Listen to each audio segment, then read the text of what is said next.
Helen ভাই, ওই মেয়েটা কি দিলেন? শরবতের দাম দিলাম। দাম দিছেন তো বুঝলাম, কয় টাকা দিছেন এনে? তুই দেশি নোট চিনস না? হ্যাঁ চিনি। তা আমি তো তার দেশি নোটই দিছি, করকরা নোট, 10 টাকার নোট। আরে ভাই 10 টাকা দিলে হইব? গরমে যে শরবতের দাম বাড়ছে ওটা কি জানেন না আপনি? আরে বাঙালি রে, গরম বাড়ছে, শরবতের দামও বাড়ায় লাগছে। হ্যালো ধর। আরে ভাই এটা আবার কি দিলেন? তুই না কইলি দাম বাড়ছে, এর লেগেই তো আরো 10 টাকা দিলাম, মোট 20 টাকা দিলাম। আরে ভাই শরবতের দাম কি 20 টাকা নাকি? তাহলে কয় টাকা? 1 লাখ। কিসে? কত?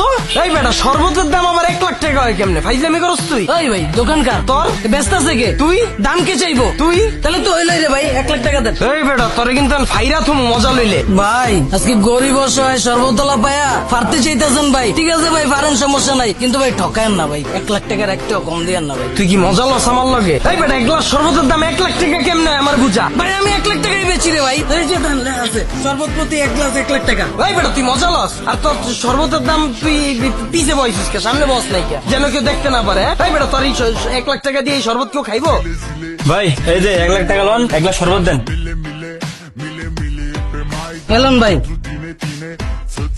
দেখছেন 1 লাখ টাকা দিয়ে গেছে, আমি কি আপনার লগে মজা লইতেছি? দেন 1 লাখ টাকা দেন। এই বেটা, তুই মজা লস বেটা, 1 গ্লাস শরবত আবার 1 লাখ টাকা হয় কেমনে? এটা কোন দেশ ভাই? বাংলাদেশ। এখন কি কাল? গরমকাল। হ্যাঁ এই দেশে যখনই কোনো জিনিসের চাহিদা বেড়ে যায় তখনই 1 লাখ টাকা হয়ে যায়। এখন গরমকাল, লেবু শরবতের চাহিদা বেশি, এর লাগে 1 লাখ টাকা হয়ে গেছে। দেন 1 লাখ টাকা দেন। তোর কিন্তু এখন আমি বইরেই দিমু, তুই আরেকবার মজা লইলে আমার লগে। ভাই আজকে গরিব অসহায় সর্বতলা দেখা ভাই বইরা দিতে চাইতেছেন, ঠিক আছে ভাই বলেন, সমস্যা নাই, কিন্তু ভাই ঠগায়েন না ভাই, 1 লাখ টাকার একটাও কম দিয়েন না ভাই।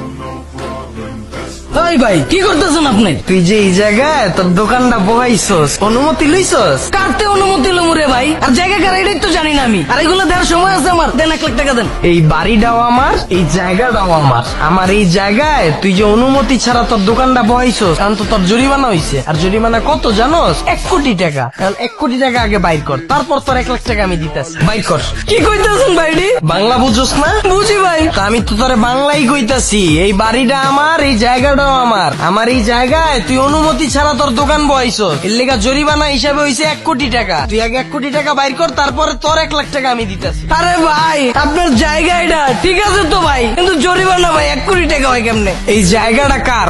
আপনার। জায়গার দাম চাইবো কে? আপনিই তো চাইবেন। তাহলে তো সব ঠিকই আছে। 1 কোটি টাকা বাইর কর, তারপর তোর 1 লাখ টাকা দিতেছি। চালু কর, চালু কর, সময় নাই। ভাই মজা লয়েন না ভাই। ভাই আজকে গরিব অসহায় বাড়িওয়ালা পায়া ভাই মজা লইতাছেন, মজা লন ভাই, সমস্যা নাই, কিন্তু ভাই 1 কোটি টাকার 1 টাকাও কম দিয়েন না ভাই। বাইর করেন ভাই, 1 কোটি টাকা বাইর করেন। আরে ভাই আমার এনে তো লেয়া আছে 1 গ্লাস শরবতের দাম 1 লাখ টাকা, আপনার এনে কোন জায়গায় লেয়া আছে রে ভাই? অনুমতি ছাড়া বইলে জরিমানা দিতে হইব 1 কোটি টাকা। এটা কোন দেশ? এটা তো বাংলাদেশ। বাংলাদেশে সব সম্ভব, একটু তোর ডাইনে থাকা। বিনা অনুমতিতে বাড়ির সামনে দোকান বইলে 1 কোটি টাকা জরিমানা।